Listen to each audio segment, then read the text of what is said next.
Good morning and welcome back. तो मैं हूं सचिन रावल और हम सब आज मिल रहे हैं हमारे कंप्यूटर के लेक्चर में।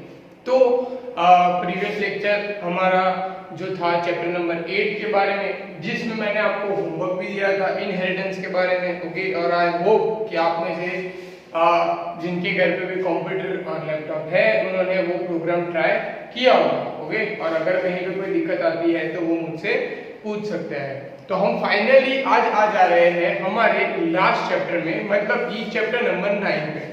क्योंकि आपको पता है चैप्टर नंबर 10, चैप्टर नंबर 11 और चैप्टर नंबर 12 ये तीनों के तीनों as per the government rules अभी स्किप है।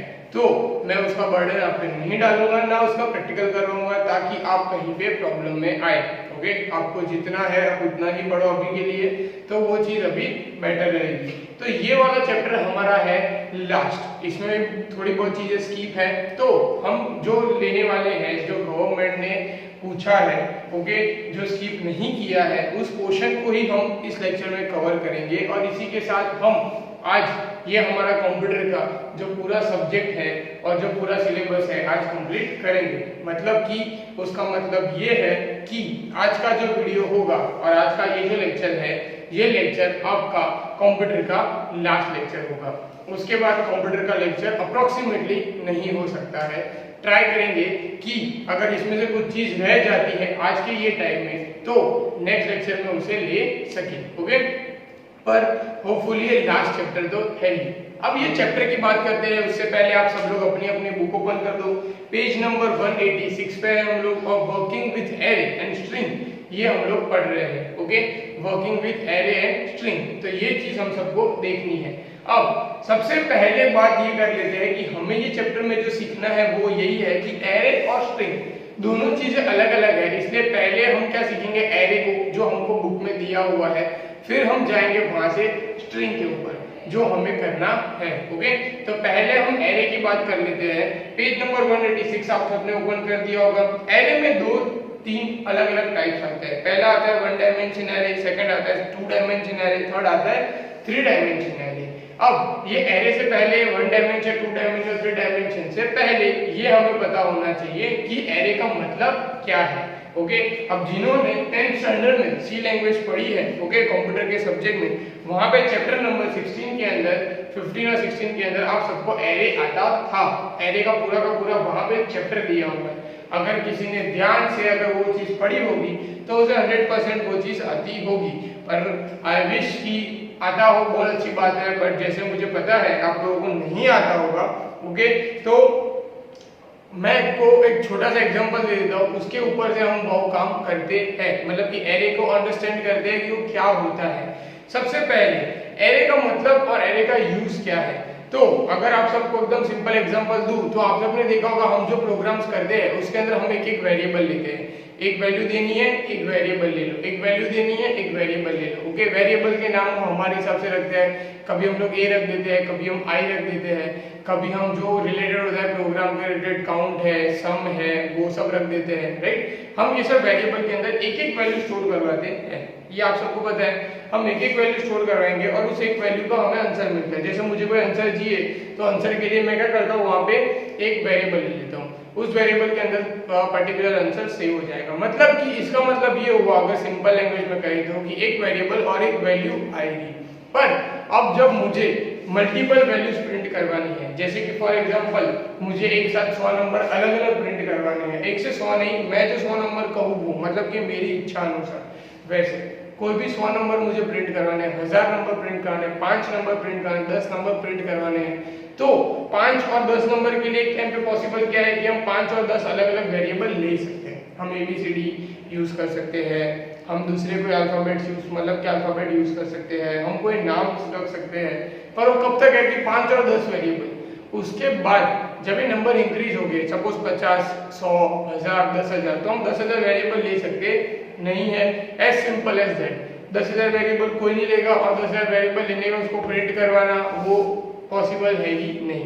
तो अब ये सब चीजों का रिडक्शन के लिए सी लैंग्वेज में ही एरे का इंट्रोडक्शन हो गया था कि जब ऐसी सिचुएशन आएगी कि हमें एक से ज्यादा नंबर डालने हैं, तब हम लोग क्या करेंगे, तो तब हम लोग एरे यूज करेंगे। तो वो सिचुएशन तब क्रिएट हुई थी और वहां पे एरे जनरेट हो गया था कि एरे लेने से एक ही वेरिएबल में हम जितने नंबर डालने हैं हम डाल सकते हैं। हमें सिर्फ उसको क्या करना पड़ेगा, स्पेसिफाइड करना पड़ेगा कि हमें कितने नंबर डलवाने हैं। अगर मैं लिखूंगा 50 तो वो मुझे 50 नंबर अलाउ करेगा।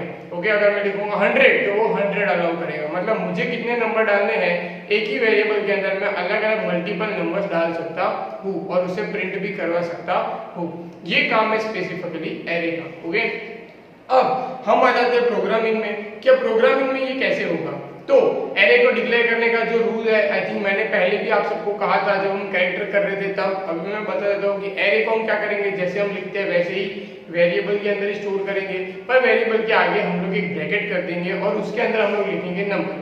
जितना नंबर लिखेंगे उतनी वैल्यू हमें डालने देगा। अगर मैं 10 लिखूंगा तो मुझे वहां पे 10 वैल्यू डालने देगा। ओके, अब एरे के अंदर रूल्स है, एक लाइन है जो बहुत फेमस है, आपको एमसीक्यूज में आ भी सकती है, आपको पढ़ के याद भी रखनी है। वो ये है कि array is always start with 0। Array कहां से स्टार्ट होता है? 0 से स्टार्ट होता है। अब एरे 0 से स्टार्ट होता है, उसका मतलब ऐसा है कि अगर मैं एरे की वैल्यू 10 लिखूंगा तो वो कितनी काउंट होगी? 0 1 2 3 4 5 6 7 8 9 10। तो कितनी हो गई? 11 वैल्यू आएगी। ओके, मतलब मैं 0 से स्टार्ट करूंगा और 10 लिखूंगा तो मुझे 11 वैल्यू डालने देगा। मतलब मैं जितना नंबर लिखूंगा उससे एक ज्यादा वैल्यू हमें एरे सपोर्ट करता है, बिकॉज एरे स्टार्ट कहां से होता है? 0 से। ओके, तो उसकी काउंटिंग कैसे स्टार्ट होती है? 0, फिर 1, फिर 2, फिर 3, जो आप लोग पेज नंबर 187 में देख सकते हो। वहां पे उन्होंने 4 वेरिएबल एरे की वैल्यू ली है, पर वहां पे उनको वैल्यू कितने डालने दे रहे हैं? 5। देखो आप 0 के अंदर उन्होंने डाला है 90, फिर 1 के अंदर डाला है 60, मतलब कि अलग अलग वैल्यू डाली है जो 0 के अंदर सेट हो रही है। ओके, तो इसी तरीके से एक ही वेरिएबल में हम डिफरेंट वैल्यूज डालेंगे और प्रोग्राम करेंगे। ओके, मैं यहाँ पे ही प्रोग्राम करूंगा ताकि आपको ये जो पिक्चर है एरे के बारे में ये थोड़ी सी और अच्छे से क्लियर हो जाए। ओके, तो वहाँ पे एक छोटा सा प्रोग्राम किया है, वही ट्राई करते हैं। पेज नंबर 187 पे है। Okay, figure number 9.2। तो ये हम लोग देख लेते हैं। तो यहाँ पे सबसे पहले यहाँ से अगर मैंने 9th वाला किया था सबसे लास्ट, तो मैं यहाँ पे 10 नंबर का प्रोग्राम कर देता हूँ।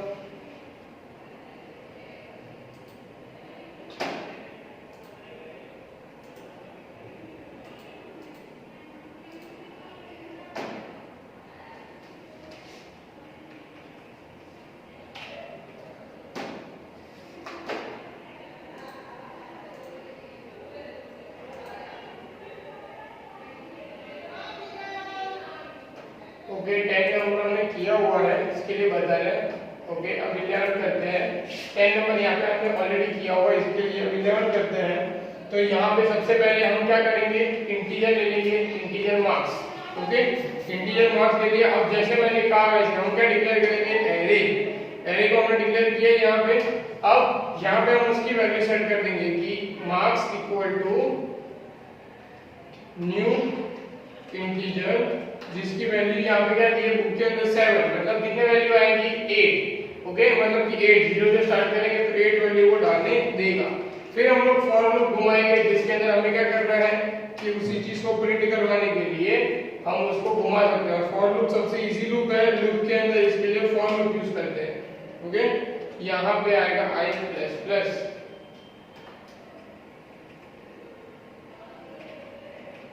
यहाँ पे इंटीजर i, यहाँ पे i। अब इसके बाद कर्ली ब्रेकेट स्टार्ट खत्म और उसके अंदर हम करेंगे message print system dot out dot print LN bracket start close double bracket semicolon, और यहाँ पे हमें प्रिंट करने हैं मार्क्स, जो है ब्रैकेट के अंदर हम लोग लिखेंगे डबल कोट्स में उसकी वैल्यू। ओके, तो डबल कोट्स में मैंने यहाँ पे लिखा पहले प्लस i फिर प्लस, तो i मतलब कि एरे जो होगा वो वहां पे आ जाएगा, और उसके बाद इस डबल कोट्स कंप्लीट, और यहाँ पे हम लिखेंगे मार्क्स, ब्रैकेट में आएगा i। ग्राउंड ब्रैकेट खत्म, जो यहाँ पे खत्म हुआ है। ओके, अब यहाँ पे और यहाँ पे रहेगा प्लस का सिंबल, प्लस, ये हो गया। अब इसको हम करेंगे रन, फिर मैं इसको वापस से आपको एक्सप्लेन करूंगा। ये हो गया, रन पे क्लिक, यहाँ से 11 जावा, एरर है सब कुछ है। प्रोग्राम रन हो गया है। ओके, मैं आपको इसके बारे में बता देता हूँ कि कैसे ये प्रोग्राम हमारा सक्सेसफुली रन हुआ। अब देखो, सबसे पहले कि हमने यहाँ पे एरे दिया है। ओके, अब एरे को हमने क्या, जैसे यहाँ पे मैं लिखा इंटीजर मार्क्स और स्क्वायर के अंदर स्क्वायर ब्रैकेट की है। अब हम ये जो 7 है, जो नीचे हमने लिखा है कि न्यू इंटीजर करके, अगर उसकी जगह पे हम मार्क्स के आगे भी 7 लिख दे तो भी चलेगा। ओके, हम इस तरीके से भी कर सकते हैं। फिर बाद में हमें क्या घुमाना है, फॉर लूप। अब 7 लिया है, मतलब कितने वैल्यू हम एंटर कर सकते हैं, मैक्सिमम 8, क्योंकि 0 से स्टार्ट होगा तो 0 से लेके हम 7 तक मतलब 8 वैल्यू प्रिंट करवा सकते हैं। तो हम लोग क्या करेंगे, पहले फॉर लूप। अब ये चीज आपको हमेशा याद रखनी कंपलसरी, फॉर लूप हमें घुमानी है, जिसमें हमें क्या करना है, उसको घुमाना है। अब यहाँ पे क्या लिखा है 7 टाइम्स, मतलब कि 7 से कम, मतलब क्या आएंगे 6 बार।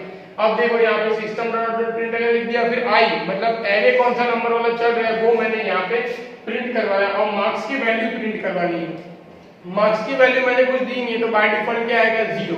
ओके, क्योंकि मार्क्स की वैल्यू हमने कोई दी हुई नहीं है। तो अब देखो ये मैसेज प्रिंट रन हुआ, यहाँ पे 0, फिर मार्क्स 1 2 3 4 5 6 मतलब 7 थे, तो यहाँ पे आ गए। अब सबसे इंपॉर्टेंट क्या है कि मैंने मार्क्स की वैल्यू नहीं दी, इसलिए क्या आ गया, सब में 0 वैल्यू आ गई। पर हमें जो रन करना था कि एरे कौन सा चल रहा है, तो देखो यहाँ पे 0 1 2 3 4 5 6 सारे के सारे एरे जो है हमारा चल रहा है। ओके, तो ये चीज हम इस तरीके से परफॉर्म कर सकते हैं। आपको दो चीज याद रखनी है एरे में, सबसे पहले स्क्वायर ब्रैकेट के अंदर आपको वैल्यू देनी है, 0 से एरे स्टार्ट होता है, और जब भी एरे आता है हमको लूप घुमानी होती है उस वैल्यू को बार बार प्रिंट करवाने के लिए। और लूप के अंदर सबसे इजी है फॉर लूप, तो हम लोग फॉर लूप का ही इस्तेमाल करेंगे। ओके, ये आपको पता होना चाहिए। क्लियर? तो आप लोग क्या करोगे, अब इसी की प्रैक्टिस कर सकते हो। ओके, 1 डायमेंशन एरे में। और ये वाला प्रोग्राम मैं 1 मिनट रुक जाता हूँ, किसी का बुक है और अगर समझ में फिर भी नहीं आ रहा है तो ये देख देख के भी वो कर सकते हैं। इसके बाद हम जाएंगे 2 डायमेंशन एरे के ऊपर। ओके, जिसके अंदर हम एरे के बाजू में दूसरा एरे भी लेंगे। क्लियर? तो ये कर लो, मैं 1 मिनट के लिए फिर से कंटिन्यू करता हूँ।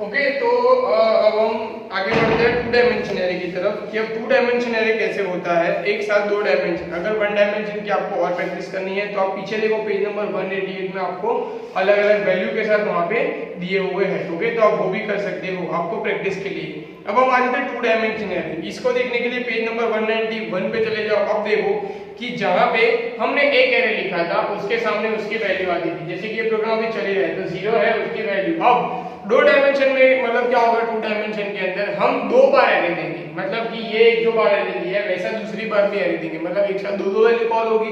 अब ये वैल्यू कॉल कैसे होगी, ये देखो जो आपको एग्जैक्टली पेज नंबर 191 में एग्जांपल दिखाया हुआ है। पेज नंबर 191 में देखो लिखा है इंटीजर इक्वल टू, मतलब कि इंटीजर 5 ऑफ 3, मतलब एक एरे में लिखा है 5, एक एरे में लिखा है 3। अब ये 5 और 3 ये कैसे चलेगा ये हमें देखना है। अब देखो सबसे पहले 5 और 3 के लिए सबसे वहां पे लिखा है पहला 0 1, फिर लिखा है 1 1, फिर लिखा है 1 2, ओके, फिर लिखा है 1 3, फिर लिखा है 1 4। मतलब कि ये जो है ये कहां से आ गया हमारा पूरा का पूरा ये वाला 1 डायमेंशन, मतलब कि पहले वाला एरिया है। उसके बाद दूसरा एरिया देखो वहां पे जो आप देख सकते हो वहां पे 1 2, उसके बाद वहां पे 2 2, फिर 3 2, फिर 4 2। ओके, तो ये आ गया हमारा सेकंड डायमेंशन। क्लियर? ओके, तो इस तरीके से ये काम करता है। जैसे कि आप लोग देख सकते हो, मैं फिर भी आपको यहाँ पे एज अ बुक में दिखा रहा हूँ कि पहले लिखा है 0 0 1 0 2 0 3 0 4 0, ये बेसिक है। ओके, जब 2 डायमेंशन आता है तब कैसे होगा 0 1 1 1 2 1 3 1 4 1। जो पीछे 1 है ये क्या इंडिकेट करेगा कि ये फर्स्ट एरे का है, और पीछे बाद में सेकंड बाजू वाले में क्या 0 2 1 2 2 3 2 4 2, तो ये इंडिकेट क्या करेगा, ये सेकंड डायमेंशन का है। तो इस तरीके से दोनों कॉल होगी। ऐसा नहीं होगा कि 5 और 3 लिखा है तो पहले एरे में 5 वैल्यू मतलब कि 6 वैल्यू आएगी, 5 लिखा है तो दूसरे में 3 लिखा है तो 4 वैल्यू आएगी, ऐसा नहीं होता है। कैसा होता है कि दोनों को मिक्स करके काम चलता है, दोनों को क्या करते हैं कंबाइन करके मिक्सअप करके ऐसे काम चलता है कि 5 और 3 दी है।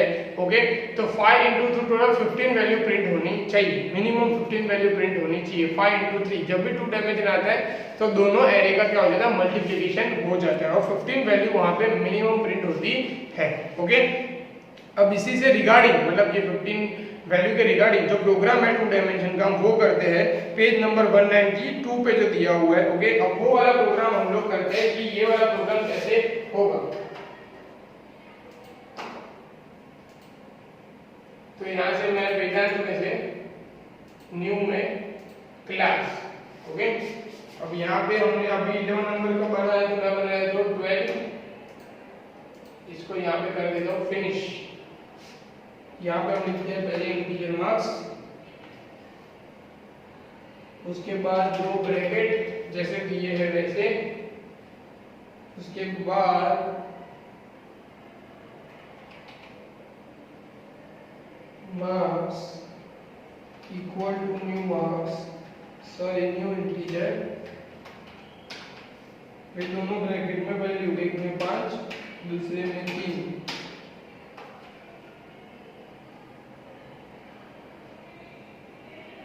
उसके बाद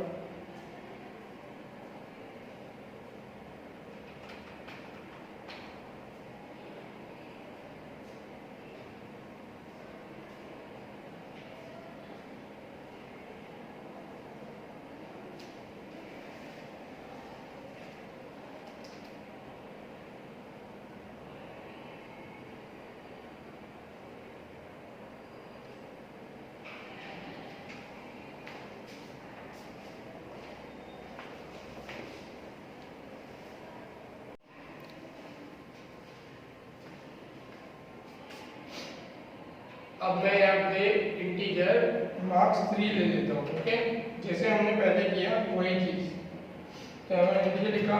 अब यहाँ पे ना 3 मेथड लिखी हुई है कि हम कैसे डिक्लेयर कर सकते हैं। आपको याद होगा मैंने 1 डायमेंशन में एक चीज कही थी कि हम डायरेक्ट भी लिख सकते हैं, तो यहाँ पे वो तीनों मेथड दिखाई है कि हम कैसे लिख सकते हैं। वो मैं आपको प्रोग्राम रन होने के बाद मैं आपको एक्सप्लेन करूंगा। ओके, पर ये तीनों मेथड यहाँ पे है, हम ये तीनों मेथड से हम इसके अंदर क्या कर सकते हैं वैल्यू दे सकते हैं। ओके, एक तो आपको पता ही है जो हमने पहले दी थी, अब बाकी की जो दूसरी है 3 वो हमें यहाँ पे देखनी है।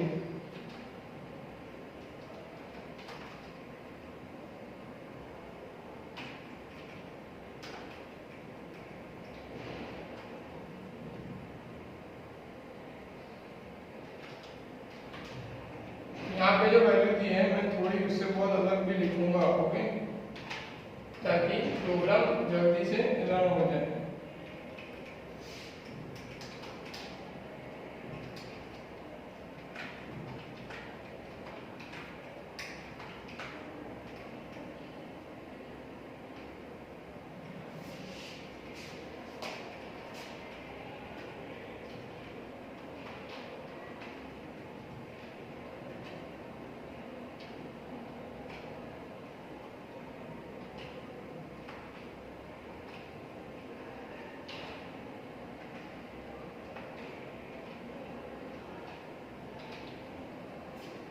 ओके, तो ये मैंने की वैल्यू दे दी। अब वैसे ही तरीके से हम दूसरे की वैल्यू देंगे और एक ब्रैकेट को हम साथ में रख देंगे ताकि प्रोग्राम एक ही पेज में हो जाए।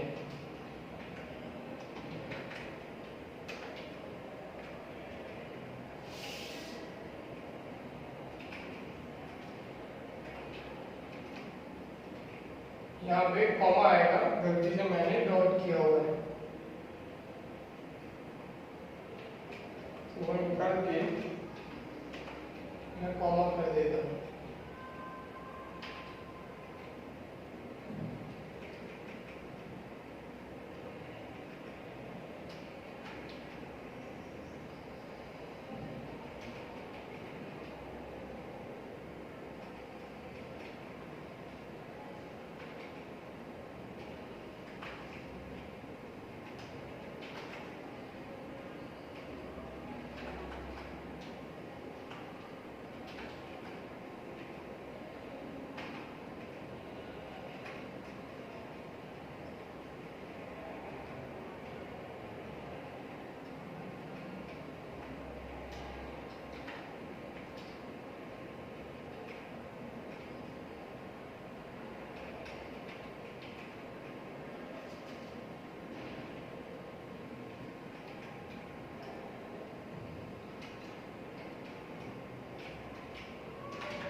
मैंने यहाँ पे रैंडम वैल्यू डाल दी है। ओके, अब क्या करेंगे, हम सबको प्रिंट करवाएंगे टर्न बाय टर्न, मतलब कि जितने भी एरे मैंने यहाँ पे लिखे हैं मैं सबको एक साथ प्रिंट कराऊंगा और फिर लास्ट में मैं क्या करूँगा, जितनी भी एरर होगी वो सारी एरर को हम एक साथ सॉल्व करेंगे।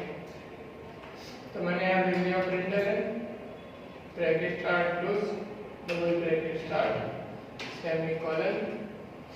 अब यहाँ पे मैं मैसेज लिख दूंगा पहले 2 डायमेंशन एरे 1 2 3 4 5, मुझे इतने मैसेज लिखने होंगे। तो मैं क्या लिखूंगा यहाँ पे 2 डायमेंशन एरे मार्क्स 1 और फिर डालेंगे हम लोग स्लैश n, मतलब कि न्यू लाइन का आंसर आए। ओके, अब ये वाली लाइन मुझे कितनी बार चाहिए, 5 बार। तो मैं सिंपल क्या करूंगा, इसको copy paste paste paste paste 5 बार हुए। अब मुझे हर जगह क्या बदलना है, सिर्फ मार्क्स 1 2 3 4 5, मतलब जो मैंने 5 अलग अलग तरीके से किया है वो 3 2। ओके, ये हो गया। अब इसके बाद मुझे हर एक के नीचे डिस्प्ले कॉल करवाना है जिसके अंदर हम वैल्यू को दिखाएंगे। तो हम क्या करेंगे, पहले मार्क्स 1 फिर कॉमा 5 3 और बाद में सेमीकोलन। अब यही लाइन को हम वापस से 5 बार कॉपी करेंगे और सब जगह रख देंगे और जहाँ पे मार्क्स 1 है उसकी जगह 2 3 4 वैसे यूज करेंगे। तो ये हो जाएगा मेरा प्रोग्राम जल्दी। A1 A2 फिर ये हो गया 3 4 और ये हो गया 5। यहाँ पे लिख देंगे 5, यहाँ पे आएगा 4, यहाँ पे आएगा 3, यहाँ पे आएगा 2। ओके, और यहाँ पे हम उसी प्रोग्राम को अब नीचे डिस्प्ले जो है वो बनाएंगे। ओके, स्टैटिक से। तो मैंने यहाँ पे लिखता हूँ स्टैटिक वॉइड ओके डिस्प्ले नाम का फंक्शन जो मुझे वहाँ पे कॉल करवाना है, जिसके अंदर सबसे पहले मुझे एरे लेना है। तो मैं एरे ले लूँगा जो मैंने ऊपर लिया है, फिर मैं ले लूँगा इंटीजर रोज इंटीजर कॉलम, मतलब कि जितनी रोज और कॉलम है मतलब 5 और 3 मैं वो कॉल करवाना ट्राई करूँगा। ब्रैकेट उसके अंदर लूप घुमाएंगे हम, जैसे मैंने कहा था कि जब भी हमारे पास एरे रहेगा हमें कंपल्सरी लूप घुमानी होगी।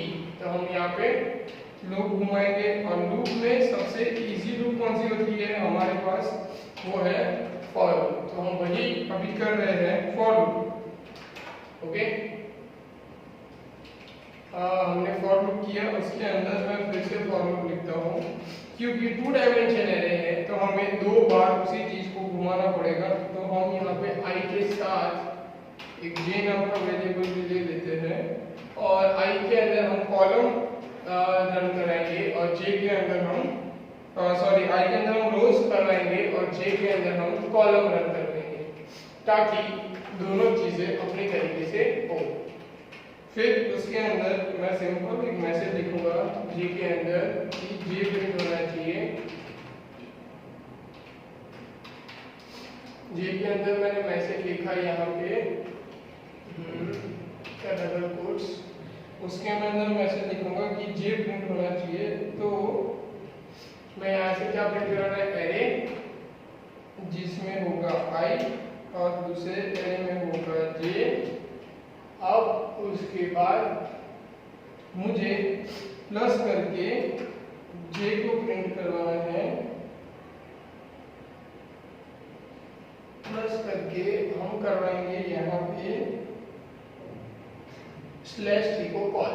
तो यहाँ पे आ जाएगा /t मतलब टैब आ जाएगी और ये वाला जो डबल कोट्स है यहाँ से निकल के यहाँ पे आ जाएगा। ओके, तो ये हो गया हमारा /t के साथ प्रिंट। अब इसी प्रिंट को लेके नीचे आएंगे system.out.println।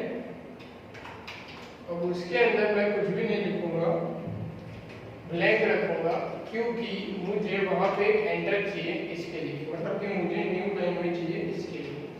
और इसके साथ मैं इसको रन करके पहले एरर सॉल्व करूंगा, तो जहां जहां पे मुझे एरर मिल रही है।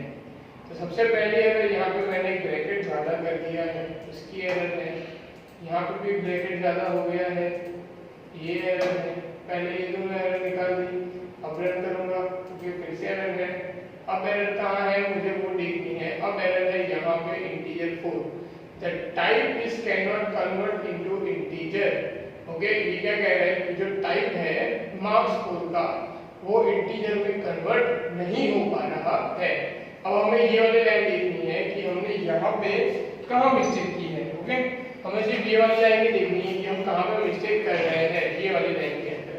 तो यहाँ पे हमने लिखा इंटीजर 4 और उसके बाद यहाँ पे एक स्पेस देते हैं। ओके, तो अब यहाँ पे मुझे सिर्फ वैल्यू चेक करनी है कि मैंने यहाँ पे कहीं पे क्या मिस्टेक की है। ओके, तो यहाँ से मैं इसको फिर से एक बार रन करता हूँ, फिर से एरर आ रही है। ओके, अब वही एरर है, मींस की यही लाइन में एरर है। अब इसका हम सॉल्यूशन ढूंढेंगे कि हमने कहाँ पे मिस्टेक की है। ओके, तो ये यहाँ से हम गए, तो हमने यहाँ पे कर्ली ब्रैकेट क्लोज नहीं किया था जिसकी वजह से एरर जनरेट हो रही थी। तो ये कर्ली ब्रैकेट मैंने क्लोज कर दिया। अब जैसे मैं रन पे क्लिक करता हूँ तो मेरा यहाँ पे एरे कॉल हो जाता है 2 डायमेंशन एरे 1 2 3 4 5। ओके, मतलब 2 डायमेंशन के मतलब मेरा यहाँ पे जो 500 है वो क्लियरली यहाँ पे मेरा रन हो रहा है। ओके, अब एक बार पहले हम इस प्रोग्राम को एक्सप्लेन कर लेता हूँ जो आप समझ लो, उसके बाद इसके ऊपर हम जाते हैं। तो सबसे पहले यहाँ पे मैंने क्या लिया है यहाँ पे कि 2 डायमेंशन एरे। जैसे मैंने कहा था कि जब भी 2 डायमेंशन एरे होगा हम यहाँ पे 2 बार एरे का जो ब्रैकेट है वो करेंगे। अब दूसरी बात ये जो सीखने वाली थी वो कौन सी कि हम एरे को डिक्लेयर कर सकते हैं और तरीके से, जो मैंने कहा था। तो देखो पहले का क्या किया, इंटीजर मार्क्स 1 मतलब कि जो पहला एरे दिया है वो हमें पहले जो देखा था उसी तरीके से कि marks 1 equal to new integer 5 और 3। ओके, अब दूसरा तरीका देखो हम कैसे ले सकते हैं, integer marks 2 equal to new integer, मतलब कि सीधा हम वहां पे एक ही लाइन में डिक्लेयर कर सकते हैं जो मैंने आपको कहा था 1 डायमेंशन में कि हम एक ही लाइन के अंदर क्या कर सकते हैं, उसको वहां पे सॉल्व कर सकते हैं, मतलब लिख सकते हैं। इंटीजर यहाँ पे आ गया, फिर देखो इंटीजर 3 इंटीजर यहाँ पे लिया, फिर मैंने ब्रैकेट लिया कि भाई इंटीजर के अंदर ही एरे होगा, मार्क्स भी वेरिएबल लिया और यहाँ पे मैंने उसको डिक्लेयर किया। इस तरीके से भी हम डिक्लेयर कर सकते हैं, मतलब कि जो एरे है वो हम वेरिएबल के बाजू में नहीं बल्कि डेटा टाइप के बाजू में रखे तो भी हम डिक्लेयर कर सकते हैं। फिर यहाँ पे मैंने इंटीजर मार्क्स 4 लिया और बाद में यहाँ पे उसको वैल्यू दे दी। फिर मैंने इंटीजर 5 लिया और उसको बाद में यहाँ पे वैल्यू दे दी, मतलब कि एक बार वेरिएबल के सामने एक बार डेटा के सामने दे दिया, फिर वैल्यू दी अलग अलग तरीके से और फिर मैंने उसको प्रिंट करवाया है। ओके, तो मेनली यहाँ पे आपका काम क्या हो रहा है कि हमारा 2 डायमेंशन जो एरे है वो इस तरीके से हम अलग अलग मेथड से कॉल कर सकते हैं। आपको याद ये रखना है कि 2 डायमेंशन एरे के अंदर जितनी वैल्यू होगी वो हमेशा मल्टीप्लाई होगी 1 डायमेंशन और 2 डायमेंशन के अंदर का ये डिफरेंस है कि 2 डायमेंशन के अंदर मैंने 2 वैल्यू जो लिखी है, जहाँ पे हमारे एग्जांपल में 5 और 3 है, जो 15 वैल्यू प्रिंट होगी। ये चीज आपको याद रखनी है, 2 डायमेंशन कैसे प्रिंट करते हैं ये चीज आपको याद रखनी है। ओके, तो ये हो गया हमारा 2 डायमेंशन का यहाँ पे एग्जांपल। ओके, तो ये 2 डायमेंशन यहाँ पे हमारा खत्म होता है। आप लोगों को मैं एज अ होमवर्क अगर दूं तो आपको मैं एज अ होमवर्क ये दे रहा हूँ कि आप 2 डायमेंशन एरे जब ये करोगे तो यहाँ पे वैल्यू प्रिंट नहीं हो रही है। अगर आप सबने देखा होगा तो कि हमने यहाँ पे वैल्यू दी है, ये प्रिंट नहीं हो रही है, तो ये वैल्यू क्यों नहीं प्रिंट हो रही है ये आप सब फाइंड आउट करो, ये आप मुझे बताओगे। ओके, कि ये वैल्यू क्यों प्रिंट नहीं हो रही है यहाँ पे और वो कैसे प्रिंट होगी, हम क्या लिखेंगे जिससे वैल्यू प्रिंट होगी। ओके, तो ये इसकी प्रैक्टिस आप करो। उसके बाद आप लोगों को एक प्रैक्टिस और करनी है जो मैं आपको एज अ होमवर्क दे रहा हूँ, जिसकी प्रैक्टिस आपको करनी है वो ये है कि पेज नंबर 190 पे चले जाओ, वहां पे आपको सॉर्ट एंड फिल करके जो है एरे का वो वहां पे दिया हुआ है, वो आपको वहां पे करना है। ओके, 1 डायमेंशन एरे का एग्जांपल है, वो आपको एज अ होमवर्क प्रैक्टिस में करना है। क्लियर? ओके, और ये वाला आपको क्यों नहीं आ रहा है ये मुझे आपको बताना है। ये दोनों हो जाने के बाद हमारा एक ही टॉपिक बचेगा हमारे सिलेबस में, वो होगा स्ट्रिंग। और होपफुली हम लोग जब नेक्स्ट लेक्चर में मिलेंगे, जो आई थिंक सो आखिरी लेक्चर होगा, जिसमें हम लोग वो स्ट्रिंग वाला जो टॉपिक है वो कवर कर लेंगे और आपका कोई डाउट्स हुए तो वो हम सॉल्व कर देंगे उसमें। ओके, तो इसी के साथ हम मिलते हैं नेक्स्ट लेक्चर में। आप लोग इसकी थियरी पढ़ो। सबसे ज्यादा इंपॉर्टेंट चीज मैं अभी भी बता रहा हूँ, दर्पण की बुक में से आपको एमसीक्यूज पढ़ते रहने हैं कंटिन्यूअसली। ओके, दर्पण की बुक में से एमसीक्यूज पढ़ो और उसमें से कोई डाउट हो तो पूछो। वही हमारे बोर्ड की एग्जाम में आने वाले हैं, उसमें से ही मोस्ट ऑफ एमसीक्यूज आएंगे। ओके, टेक्स्ट बुक अकेले रिफर करने से काम चलेगा नहीं। क्लियर? तो आप लोग एमसीक्यूज पढ़ो, जब भी टाइम मिलता है इसकी प्रैक्टिस करो। ओके, और कहीं पे भी कंफ्यूजन है तो मुझसे पूछ सकते हो। Good bye.